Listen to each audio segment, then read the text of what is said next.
Bonjour et bienvenue dans Métamorphose, le podcast qui éveille la conscience.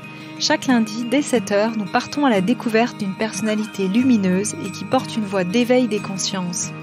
Je suis Anne Guéquière, fondatrice du magazine Féminin Bio, auteure et éditrice de projets engagés pour un nouveau monde. Dans ce podcast, j'explorerai les thèmes qui m'enchantent et me font cheminer depuis plus de 20 ans autour d'une vision holistique de l'harmonie du cœur, du corps et de l'esprit, en espérant que ces thèmes sauront vous inspirer vous aussi. Retrouvez toute l'actu de Métamorphose sur fémininbio.com et des surprises à gagner sur mon Instagram Métamorphose Podcast. Ce podcast a été réalisé grâce au soutien de l'entreprise familiale Léa Nature, engagée de nature, un fabricant français de produits bio et naturels depuis 26 ans. Partenaire officiel de la saison 1 de Métamorphose, merci infiniment à eux. Mon invitée de la semaine est une femme que j'aime beaucoup, même si en fait nous nous connaissons peu, mais j'adore son énergie. Elle est psychologue clinicienne et formatrice, art-thérapeute et auteure d'un livre, La puissance du féminin, aux éditions Le Duc. Elle accompagne des femmes en individuel et en groupe dans ses cercles depuis 2011 et a aussi créé la Tente Rouge de Paris.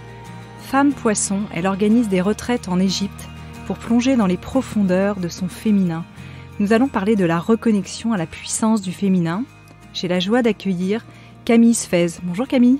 Bonjour Anne. Alors cette première question, en quoi sommes-nous puissantes, nous les femmes ? Est-ce que c'est parce que nous portons la vie ? Ah, ça c'est une bonne question. Ça me fait du coup penser à ce que ces corps de femmes qui étaient vénérés comme ça à la préhistoire, parce qu'ils portaient la vie justement. Il y a quelque chose dans ta question qui évoque la créativité. Moi, je vois beaucoup de femmes qui viennent se reconnecter à cette puissance, ou en tout cas qui cherchent comment est-ce que, en tant que femme, j'ai une puissance qui pourrait être différente de celle des hommes, ou est-ce qu'elle est différente.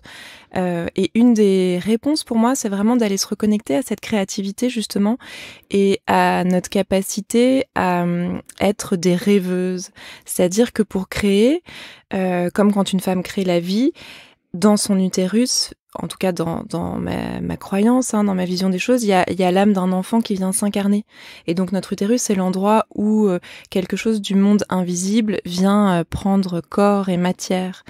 Et peut-être parce qu'on porte un utérus, on a cette capacité en tant que femme de donner corps et matière à des choses de l'invisible qui sont pas l'âme des enfants, mais plutôt des rêves, des visions, des intuitions. Et donc je crois que ça c'est vraiment un des aspects de cette puissance créatrice qui appartient aux femmes, de faire le lien entre ces visions, ces rêves et comment on arrive à les manifester dans la matière. Pour toi, c'est comme ça qu'elle s'exprime le plus souvent ? Cette puissance du féminin, oui. Tu veux dire ? C'est une des manières de s'exprimer. Pour moi, la puissance du féminin, c'est aussi cette capacité à être en lien avec la polarité féminine à l'intérieur de nous, qui représente plutôt notre capacité à faire confiance, je dirais. Tu vois, le symbole de la coupe, qui est accueillir et du coup être relié à quelque chose qui nous dépasse, pour dire les choses un peu différemment. Comment me relier à quelque chose qui me dépasse pour, encore une fois, que mes gestes et mes choix et mes actes soient pas simplement guidés par mon mental et ma décision, mais aussi par quelque chose d'autre qui m'inspire, quoi. Ça, ce serait une forme de rayonnement assez juste du féminin, justement, de réussir à se reconnecter à ça. Oui, quand tu dis juste, j'entends, il y a aussi bien sûr cette question de comment aujourd'hui, je lisais hier dans un article le mot néo-féminisme que j'avais jamais vraiment entendu. Et je me disais tiens, oui c'est un mot nouveau, mais je trouve ça intéressant parce que il y a cette question en tout cas autour de tout cet éveil du féminin dont on entend beaucoup parler aujourd'hui. Il y a beaucoup cette question, est-ce que c'est possible de pas être en lutte en fait? Oui. Et je pense que c'est quelque chose auquel je suis assez sensible, de pas porter une revendication qui soit dans le mot puissance. En fait, on entend quand même le mot pouvoir, et le mot pouvoir, il est très connoté en fait dans la langue française. C'est vraiment quand même la domination. Donc évidemment, c'est pas à propos de retrouver une forme de domination ou d'inverser les dominations présentes dans le patriarcat. C'est vraiment, comme tu dis, quelque chose d'un rayonnement, quelque chose de plus juste qui vient. Pour moi, en fait, il y a vraiment un équivalent entre cette puissance du féminin et puis la puissance de la vulnérabilité. Parce que quand on est dans cette ouverture, dans cette confiance, dans cet accueil, en fait, c'est là qu'on touche vraiment notre vulnérabilité. Et c'est en touchant cette vulnérabilité, et du coup, ça veut dire en acceptant d'être ému, d'être blessé par l'autre, de pas savoir, de pas chercher à être parfait, Brené Brown, elle dit les gens qui acceptent leur vulnérabilité, c'est ceux qui osent dire je t'aime en premier. Voilà, oser finalement. Oui, j'aime bien cette définition.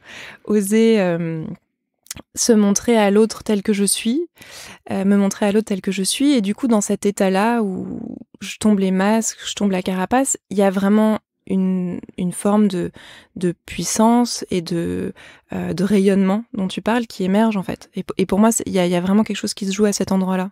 Est-ce que le mot de souveraineté pourrait être plus juste ?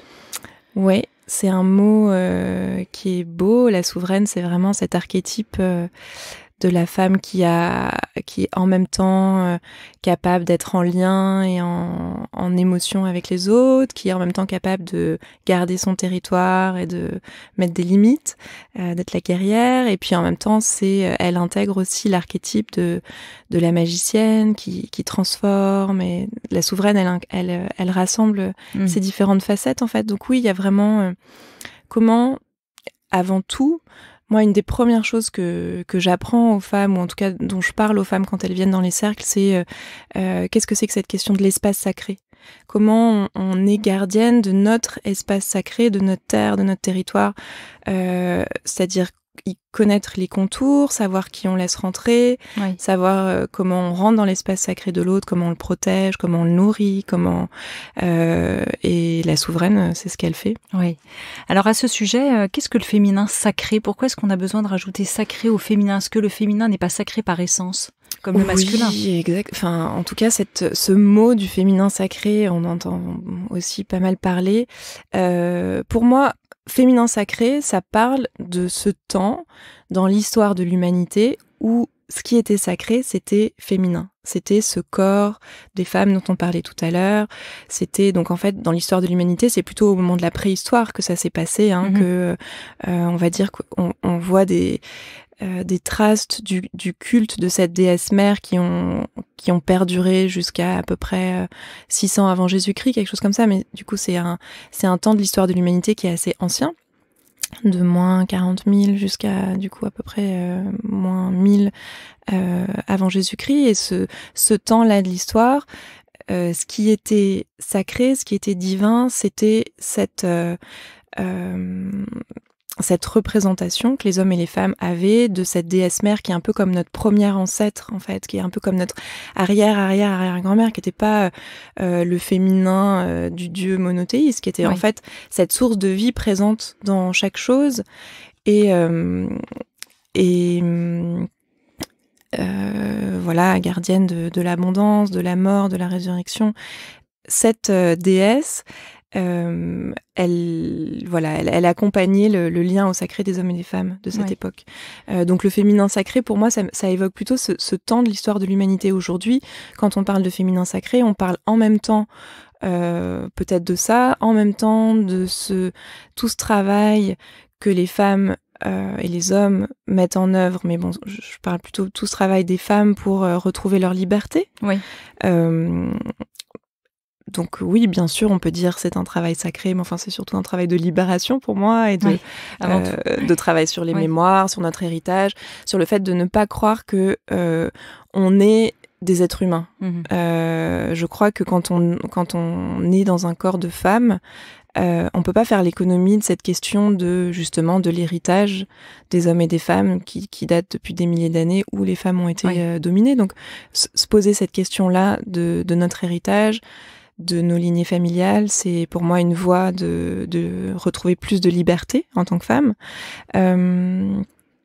Et après, tu parles de féminin sacré. Moi, j'aime bien aussi parler du féminin de l'être. Et là, du coup, pour moi, celle qui fait référence dans ce sujet, c'est Annick de Souzenel. Oui, sur les constellations familiales, entre autres. Oui, en fait, Annick de Souzenel, elle parle du féminin qui est cette dimension de notre être qui est en lien avec l'invisible, avec le divin. Elle a vraiment une lecture spirituelle, catholique des textes hébraïques et donc du coup de toute cette tradition catholique, biblique. Et elle explique qu'en fait le féminin, c'est vraiment cette partie de nous qui nous relie au mystère des choses. Et ça, c'est évidemment, les hommes et les femmes, on a tous à épouser ce féminin intérieur, on a tous à occuper cette partie de nous pour ne plus être simplement la partie de nous qui, comme je disais tout à l'heure, va faire des choix ou poser des actes en lien avec le mental, ce que la société veut, mais retrouver notre pleine dimension d'être humain en fait. Oui, et en même temps quand je t'entends, c'est pas spécialement l'apanage en fait du féminin. C'est vrai que cette part en fait qu'on a tous, c'est cette connexion à l'invisible et c'est la part divine et la source intérieure qui est à l'extérieur et à l'intérieur de nous. Ouais. Et ça me ramène à une autre question, peut-être en préambule aussi. Qu'est-ce que la polarité féminine et masculine ? Récemment, je discutais à table avec des amis, on se posait cette question quand on se dit il faut avoir plus de yang en soi ou plus de yin où il y a un déséquilibre. Et en fait, ces fameuses qualités dites féminines ou masculines, on s'aperçoit qu'elles sont aussi liées à nos conditionnements et qu'en fait, un homme peut être très intuitif, une femme aussi, une femme peut être très leader. Et alors, c'est sûr qu'on a moins de testostérone et ils n'ont pas d'utérus. Bon, donc on a vraiment des différences, certes, biologiques, physiologiques. Je ne veux pas non plus ramener nos différences qu'à ça. Mais du coup, qu'est-ce que c'est ? C'est un mystère. Oui, dans ta question, tu parles de masculin, féminin et de yin et de yang. Et en fait, on associe le yin au féminin et le yang au masculin, mais traditionnellement, dans la pensée taoïste, c'est pas du tout associé. Absolument. Et on s'est rendu compte que c'était plutôt au moment de la dynastie des Han, autour de Jésus-Christ, que dans la pensée chinoise est apparu ce parallèle entre le fait que le yin est le féminin et le yang équivaut au masculin, comme une justification, puisque le yin s'est tourné vers l'intérieur, c'est comme une justification pour que les femmes restent à l'intérieur, une justification sociale en fait, et que c'est pas du tout en lien avec, je dirais, la réalité fondamentale du Tao, qui est, alors je suis pas du tout spécialiste, mais simplement on a besoin de l'équilibre de ces deux polarités, yin et yang. Donc quand tu dis, tu parles de rééquilibrer ces deux parties-là, en fait c'est pas du tout à propos de rééquilibrer notre masculin et notre féminin. Et ce que je trouve intéressant, c'est l'image qu'il y a dans le Yi King de ces deux animaux, la panthère et le tigre, qui sont tous les deux des animaux d'une beauté égale et d'une puissance égale, mais le tigre, pour chasser, il va poursuivre sa proie jusqu'à l'épuiser, et la panthère, elle va être posée tranquillement sur la branche d'un arbre, et la nuit, elle se laisse tomber sur sa proie. Et en fait, c'est deux stratégies qui ont la même valeur et qui sont très différentes pour arriver au même but, en fait. Donc pour moi, équilibrer yin et yang, ça parle de ça. Et dans notre monde aujourd'hui, on a vraiment beaucoup besoin de valoriser le yin, parce qu'évidemment, dans notre société, en tout cas occidentale, c'est pas du tout valorisé. Mais le débat n'est pas pour moi masculin-féminin. Oui, j'entends. En fait. Alors aujourd'hui, être une femme à son plein potentiel et pas victime, et en particulier pas victime du masculin, quel est le chemin ? Toi qui animes beaucoup de cercles de femmes, qu'est-ce que tu vois émerger ? Il y a différents chemins. Bon, voilà, évidemment, il y a autant de chemins que de personnes. Quand tu dis pas victime, pour moi, ça veut dire déjà qu'il y a tout un travail de pardon à faire, enfin de réconciliation à l'intérieur. C'est intéressant. Je pense qu'à un moment, en tant qu'être humain dans notre évolution, on a besoin de croire qu'il y a des bourreaux et des victimes pour essayer à un moment de répartir les rôles. Mais je crois que ce chemin de sortir de cette posture de victime, c'est aussi un chemin pour sortir de ces rôles-là et du coup d'aller vers le pardon, l'acceptation, l'apaisement en fait de ces conflits. Peut-être, voilà, moi je vois bien que dans mon histoire, je suis l'aînée d'une famille de 3 filles et je porte beaucoup, voilà, juste parce que je suis arrivée dans cette famille à ce moment-là, l'héritage de toutes les femmes de mes lignées, notamment de ma lignée maternelle, qui n'étaient pas accomplies. Donc moi, dans ma quête de retrouver ma puissance en tant que femme ou mon épanouissement, ça a été déjà beaucoup porté par une forme de revendication ou d'envie comme ça de reprendre quelque chose qu'on m'aurait pris ou que les femmes des générations avant n'avaient pas eu accès. Une sorte de revanche un peu. Oui, c'est un mot un peu fort, mais c'est ça. En caricature, oui. Ouais, et peut-être que c'était un moteur à un moment et en même temps, ça a eu un temps. C'est-à-dire que ensuite, il y a eu un autre temps qui était de me rendre compte que cette lutte, c'était autant une lutte intérieure qu'extérieure et que le bourreau, il était aussi à l'intérieur de moi. Et donc, du coup, comment est-ce que j'ai appris à me pardonner d'abord, pardonner à l'autre, accepter la dualité finalement et accepter voilà qui j'étais. Ça, c'est, je dirais, un des chemins. Il y a aussi un chemin que je vois beaucoup emprunté par les femmes qui est celui du corps. Oui. De se reconnecter à son corps, à la valeur de son corps, à écouter ses rythmes, ses cycles, de savoir que comme on est cyclique, on a la moitié de notre moi qui est où notre énergie nous oriente vers l'extérieur jusqu'à l'ovulation en gros, et puis la moitié du moi où l'énergie nous oriente vers l'intérieur. Est-ce qu'on est capable, la moitié du moi, de se concentrer plus sur nous, sur nos ressentis, sur notre intuition, sur notre bien-être, le fait de se nourrir soi, se reposer, plutôt que d'être tourné vers l'extérieur. Ça aussi, je parlais de l'importance de valoriser le yin. C'est aussi un chemin pour finalement se reconnecter à soi. Et ça parle pour moi beaucoup d'estime de soi. C'est-à-dire il faut beaucoup d'estime de soi pour finalement considérer que prendre le temps d'être avec soi-même, c'est plus important à certains moments de notre cycle que d'être avec les autres. Oui, et puis tu parlais de la vulnérabilité tout à l'heure, c'est aussi faire vraiment cette acceptation que nous sommes à un moment du cycle aussi peut-être plus vulnérables, se sentir, accueillir ça. Oui, en fait pour moi le travail sur la vulnérabilité il est constant, il est pas lié à notre cycle, il est plutôt lié à nos états d'être. Oui, à notre humanité. Je dirais que en fait contacter sa vulnérabilité, c'est contacter vraiment notre pleine humanité. Et il faut justement beaucoup de courage pour aller à cet endroit-là et c'est ce courage qui donne aussi la puissance dont on parlait tout à l'heure. Ouais. On parle beaucoup de la femme sauvage, hein. Ça a été popularisé évidemment par cette grande auteure qu'on a tous lu, nous, dans nos mouvements du féminin, femme qui court avec les loups. Et comment reconnecter à cette femme sauvage? Qu'est-ce que la femme sauvage? Et finalement, quels seraient aussi les rituels associés? Est-ce que ce serait se mettre nu face à d'autres femmes, par exemple, sans se cacher? Qu'est-ce qu'il pourrait y avoir sur ce chemin? On parlait de créativité tout à l'heure. Pour moi, la femme sauvage, c'est à la fois la femme créative et c'est en même temps notre petite fille intérieure qui instinctivement parlait aux plantes, parlait aux arbres, fabriquait des potions magiques et se sentait reliée à la nature. Je dis notre petite fille, je sais pas si ça parlera à tout le monde ou notre petit garçon, hein, mais moi, en tant qu'enfant, quand j'étais dans la nature, je parlais à ma mère qui était la nature. En fait, je lui parlais, j'étais vraiment en communion avec elle. Et je crois qu'en tant qu'enfant, on a vraiment cette capacité à se sentir reliée.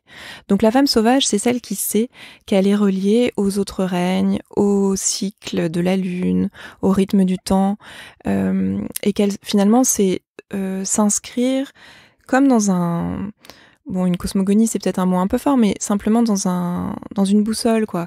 Il y a la terre sous mes pieds, le ciel et la lune au-dessus de moi, les arbres à mes côtés, les oiseaux, voilà, les animaux.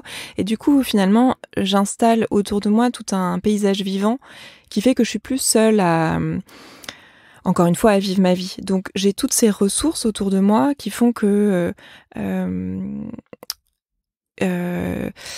peut-être la partie la plus libre, la femme sauvage, pour moi, c'est évidemment la femme libre. La partie la plus libre de mon être peut prendre les commandes. Tu parlais, donc ta question c'était aussi à propos des rituels. C'est vrai que donc il y a tout ce qu'on peut faire, soit dans cette reconnexion à cette femme créative, à cette petite fille. Oui, à c'est la comment nature, aider la etc. femme sauvage à se libérer, quoi. Et le fait de le faire à plusieurs, dans des cercles notamment, et avec d'autres femmes, c'est vrai que c'est très, voilà, c'est très fort. Bien sûr, le travail sur la nudité, c'est en même temps symboliquement et réellement se mettre à nu face à l'autre. Oui. C'est tout ce chemin justement de vulnérabilité. Mais tu en parles dans ton livre. Oui, j'en parle. Moi, c'est vrai que j'ai ce souvenir-là d'avoir été dans une initiation pour les femmes il y a une dizaine d'années où tout d'un coup, on était 70 dans la nature au cours d'une cérémonie et on s'est retrouvés nus, voilà, les unes face aux autres, avec vraiment cette consigne de regarder nos corps, en fait, de pas se regarder juste dans les yeux avec de la pudeur, mais vraiment d'honorer la beauté qu'on pouvait voir dans cette variété des corps et dans voilà l'unicité de chacune. Et c'est à ce moment-là où, enfin, c'est dans des moments comme ça, en tout cas moi, à ce moment-là, j'ai vraiment touché cette phrase qui dit « nous sommes tous reliés », nous sommes toutes reliées. Enfin, je voyais vraiment l'énergie de vie, la vitalité de chacune, et ça me connectait à la mienne, en fait. Donc ça, c'est vraiment un travail très... oui, on doit toucher la puissance vraiment aussi de l'écosystème global, de faire partie du tout, quoi. Et que nous sommes aussi la nature. Oui, bien sûr. Et bien sûr que c'est dans ce... Il y a beaucoup à réparer, je pense, dans cette sororité dont on parle. C'est un mot avec lequel je trouve qu'il est pas facile, quoi, parce que souvent on le met en avant en disant comme quelque chose qu'il faudrait atteindre, mais en fait je crois qu'on en est beaucoup aux difficultés de la sororité. Oui, il y a un côté peut-être Hare Krishna, on va tous se tenir la main et d'un seul coup nous sommes toutes sœurs, c'est ça dans le cliché. Oui, mais en fait nous sommes toutes sœurs, c'est-à-dire nous avons toutes à regarder en face et à guérir tous les endroits où les femmes dans notre vie n'ont pas été nos sœurs, en fait. On est en apprentissage de cette sororité, on en est au tout début, et du coup peut-être... Enfin, moi, ça m'amène à un endroit de grande humilité par rapport à ça, parce que je vois aussi beaucoup les blessures de ces liens entre femmes. Oui, tu disais que tu avais 2 sœurs, donc tu étais dans une tribu de femmes, de filles. Oui, c'est ça, avec nos sœurs de sang et toutes les femmes qu'on croise, quoi. Ouais. Et tu parlais tout à l'heure, et j'aime beaucoup cette thématique de la lignée des femmes. Moi, j'ai fait un gros travail thérapeutique en transgénérationnel, donc c'est un sujet qui me parle aussi personnellement beaucoup. Qu'est-ce que tu découvres, toi, en cheminant sur ce sujet de nos lignées, de comment est-ce qu'on peut à la fois courir avec nos lignées de femmes et en même temps sans subir notre transgénérationnel, et c'est-à-dire attraper tous les fantômes, hein, si on peut parler comme ça, des histoires de nos lignées. Oui, c'est un travail qui peut être un peu vertigineux. En tout cas, pour moi, ça a été vraiment important de comprendre quel héritage je portais. J'en parle dans mon livre, mais c'est vrai que quand j'ai pris conscience de ça, ça m'a vraiment étonnée. Quand ma grand-mère était enceinte de ma mère en tant qu'embryon portait déjà dans son ventre les ovaires qui allait un jour me donner, enfin l'ovule qui allait un jour me donner naissance, puisque on naît avec ce stock d'ovules en tant que petite fille.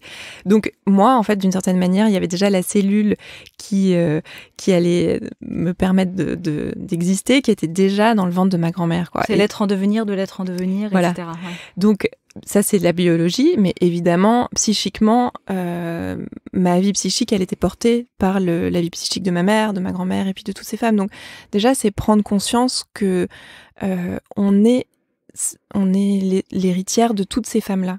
Et comme tu dis, ben oui, il y a des fantômes, ou en tout cas, clairement, les siècles derniers, moi dans ma lignée, mais je pense que je suis pas la seule, les femmes n'étaient pas très accomplies. Donc il y a tout ce travail de les remercier en fait, remercier ces femmes pour tout ce qu'elles ont vécu, pour leur non-épanouissement, leur non-liberté, les abus qu'elles ont pu subir, simplement parce que tout ça, c'est ce qui fait que moi aujourd'hui je suis une femme en chemin, qui me questionne et que ça, c'est, voilà, je parlais de pardon, il y a vraiment cette idée d'avoir de la gratitude et puis de dire, vous avez fait tout ce que vous pouviez avec vos libertés pour vivre votre vie de manière épanouie. Moi, je vais faire tout ce que je peux et puis je vais peut-être faire différemment de vous. Je vais m'autoriser à pas reproduire ces croyances qui se sont perpétuées de génération en génération, qui disent par exemple, voilà, une femme peut être heureuse que si elle reste à la maison, une femme peut être heureuse que si elle choisit entre avoir une famille et avoir un travail, une femme ne peut être heureuse que si elle dépend d'un homme, enfin je sais pas, toutes les croyances peut-être qui sont... Donc c'est de dire, ok, en fait tout ça c'était vos croyances à vous, moi j'en ai d'autres, ou j'ai envie d'en créer d'autres. Oui. Donc il y a aussi tout un travail. Déjà, il faut en être conscient. Et il faut en être conscient, c'est ça. Donc faire la paix, c'est comprendre, découvrir et reconnaître cet héritage-là, oui, bien sûr. Alors, dans les cercles, on parle beaucoup aussi de sexualité avec une parole libre. Quelle est la place de la sexualité aujourd'hui dans la vie des femmes et comment tu vois les choses évoluer, toi qui animes des cercles depuis 10 ans? Est-ce que tu sens qu'il y a quelque chose qui se libère véritablement? Alors encore une fois, on parle de sexualité sacrée. Alors moi, ça me gêne encore parce que du coup, je dis pas que c'est toi qui parles de ça, mais je dis en général, et ça voudrait dire qu'il y a une sexualité sale d'un côté, sacrée de l'autre, et donc on retombe dans la dualité en fait. C'est vrai, exactement. Tous ces mots, bon voilà, comme je disais, moi j'ai beaucoup d'humilité, on essaye de mettre des mots sur les choses, et c'est vrai que parler de sexualité sacrée, ça sous-entend qu'il y en aurait une qui est pas sacrée. En tout cas, tu as exploré aussi pas mal la voie du tantrisme, alors qui n'est pas que liée à la sexualité. Si je prends la voie du tantrisme cachemérien, elle peut être liée, mais pas liée. C'est une voie globale. Alors, moi, dans mon parcours, j'ai plutôt exploré ce qu'on appelle justement le néo-tantra, qui est pas vraiment la voie du tantrisme cachemérien, ou en tout cas qui en découle, mais qui est plutôt un travail sur la relation et sur la sexualité. Donc, dans cette... pour parler de sexualité, en tout cas, je vois bien qu'il y a un désir des femmes de vivre une sexualité différente de celle peut-être dont elles ont hérité, que ce soit dans le discours de la société actuelle ou dans l'héritage, dans leur héritage. Et il y a vraiment avec la reconnexion à sa propre liberté, au fait que à notre puissance, l'envie de rencontrer l'homme dans un endroit où il y a aussi cette liberté, cette écoute de l'autre, le respect de chacun, le respect des rythmes, l'alliance de l'énergie sexuelle et du cœur. Et du coup, il y a un désir de ces femmes qui sont en chemin de vivre une sexualité différente que celle qu'elles ont connue jusqu'à un certain point. Là, je le dis pour celles et ceux qui nous écoutent, il y a une bouteille d'eau qui est tombée, mais c'est bien, c'est dans le vivant. C'est l'eau, c'est ça. Parce que les femmes, quand elles ont du désir, justement, c'est l'eau qui vient. Bah oui, forcément, femme fontaine. Et donc, il y a comme ouvrir un espace où, pour moi, il s'agit de ça, d'être connecté à la fois à son désir, à son rythme et dans l'écoute de l'autre et de ce qui peut se passer dans la relation. Et je vois qu'il y a beaucoup de choses à apaiser, à guérir, et aussi c'est un vrai lieu pour moi d'alchimie, de connexion au divin. Donc il y a comme je vois dans les femmes qui viennent à mes cercles un appel d'aller vers cette sexualité différente. Et là, quelle est justement l'alchimie du féminin et du masculin? Est-ce que il faut attendre que l'homme soit prêt aussi pour cette sexualité plus tantrique, ou en tout cas dans cet espace? Ou déjà si la femme fait son chemin, parce qu'on sait que peut-être aujourd'hui dans les stages de développement personnel, il y a quand même plus de femmes qui font que d'hommes. Je sais pas, dans les stages de tantra forcément c'est peut-être plus équilibré, mais en tout cas, ou pas forcément. En fait, il y a deux choses. À la fois en tant que femme, vouloir rentrer dans cette sexualité plus tantrique, comme tu dis, ou en tout cas dans cette autre sexualité, c'est déjà connaître son corps, être capable de s'écouter, savoir dire non, savoir dire oui, savoir réveiller son désir. Enfin, il y a déjà énormément de choses qu'on peut faire seul. Après, dans la rencontre avec l'autre, encore une fois, chaque chemin ou chaque rencontre est unique. Mais je crois qu'on a... Enfin, en tout cas, moi, je croise vraiment des hommes qui ont envie d'être à l'écoute de leur partenaire et qui disent, nous, on sait pas trop comment faire. Alors, je dis pas que les femmes savent comment faire et qu'elles doivent absolument être des initiatrices ou montrer aux hommes, mais en tout cas, il y a,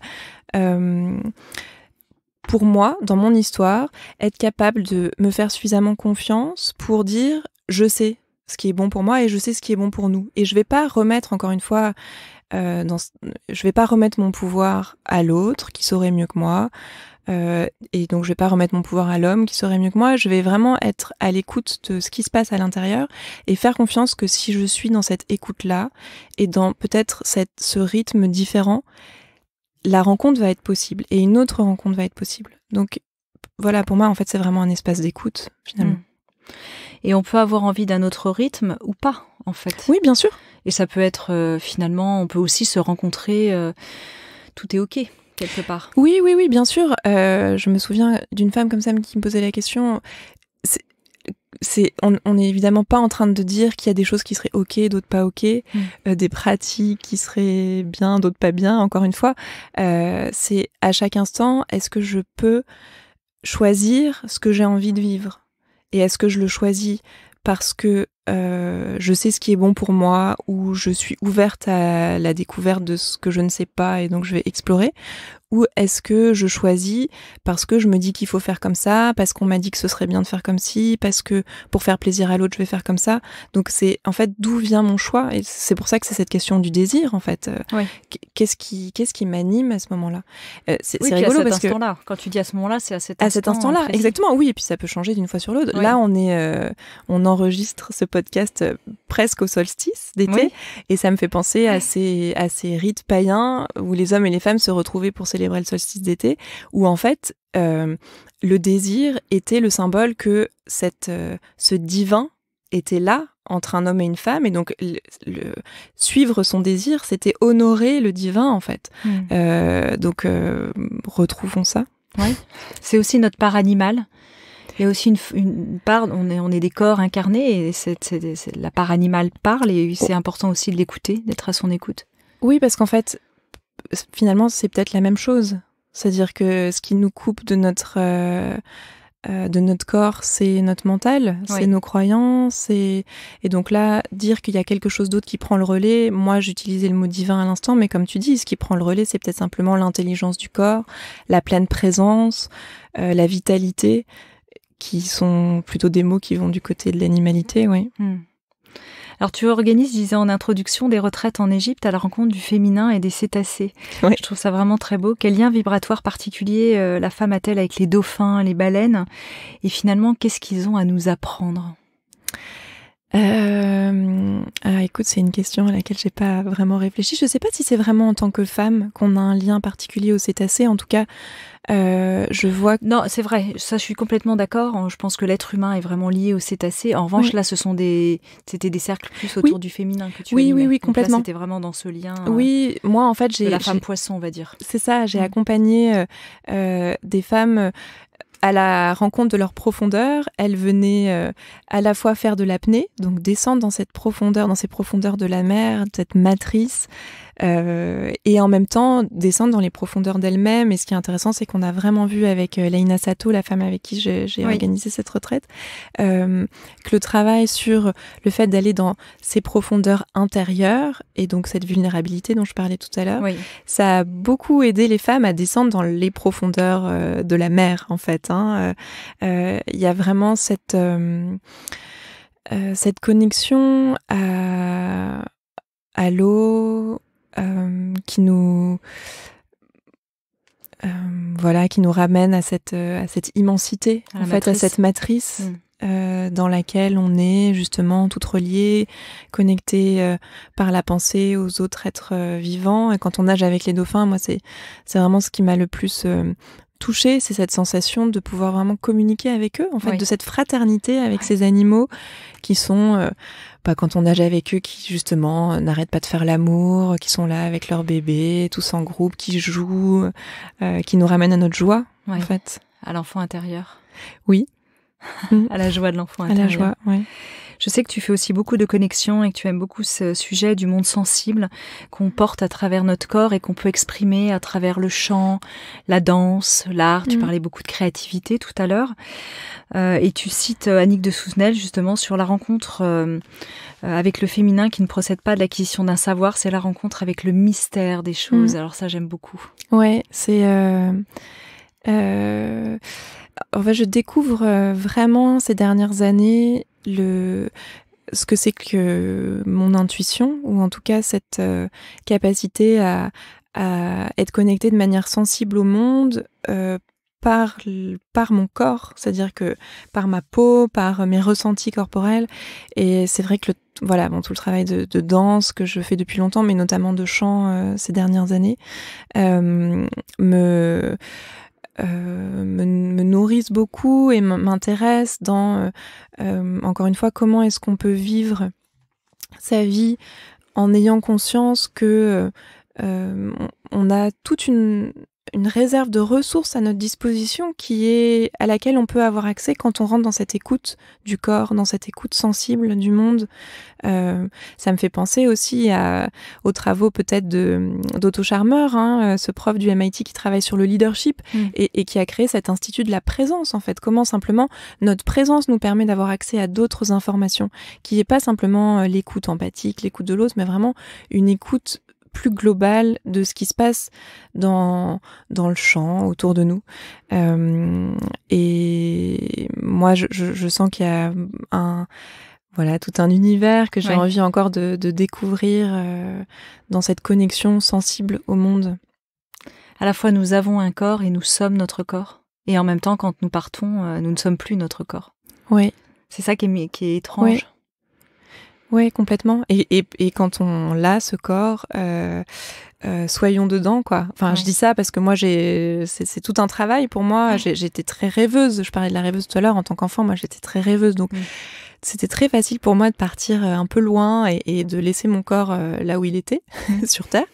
Mais donc, c'est aussi tout un plaisir d'être dans ce corps et d'être dans ces sensations, quoi, et dans cette sensorialité. Comment en es-tu arrivée à faire ce travail avec les femmes, justement ? Qu'est-ce qui t'a appelée ? Donc moi, j'ai rencontré un homme, un thérapeute qui travaillait beaucoup avec les hommes, qui avait amené le mouvement du MKP en France, dont tu parlais, le Mankind Project. Et il m'a... Donc j'ai rencontré des hommes qui cheminaient avec lui et ils m'ont encouragée à aller faire un cercle de femmes, rencontrer un peu ces initiations pour les femmes. Et je pense que ça répondait vraiment à une question pour moi de quelle est ma valeur en tant que femme ? Qu'est-ce que ça veut dire d'être une femme ? Est-ce que c'est la même chose que d'être un être humain ? Est-ce que je suis obligée d'avoir les mêmes armes, entre guillemets, que les hommes pour être libre et épanouie ? Moi, j'ai une éducation où finalement... très élitiste, où on me disait tu pourras tout faire dans ta vie. J'ai fait une grande école de commerce, j'étais assez ambitieuse, yang, que tu disais tout à l'heure, et en même temps je sentais que ma sensibilité c'était un peu un boulet, je savais pas quoi en faire. Une hypersensible. Tu es une hypersensible ? Oui, je pense. Je sais pas une définition que... Enfin, je me définis pas vraiment comme ça, mais je pense que je suis une hypersensible.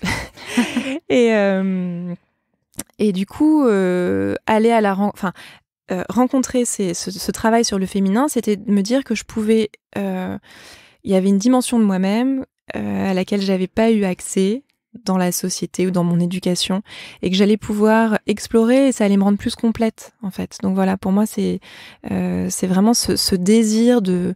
De la part manquante, quelque part. Ouais, c'est joli de le dire comme ça, exactement. On arrive à la fin de ce podcast, ça passe vite, tu vois. Et j'avais une dernière question à te poser. Quelle est ta grande espérance aujourd'hui pour le monde ?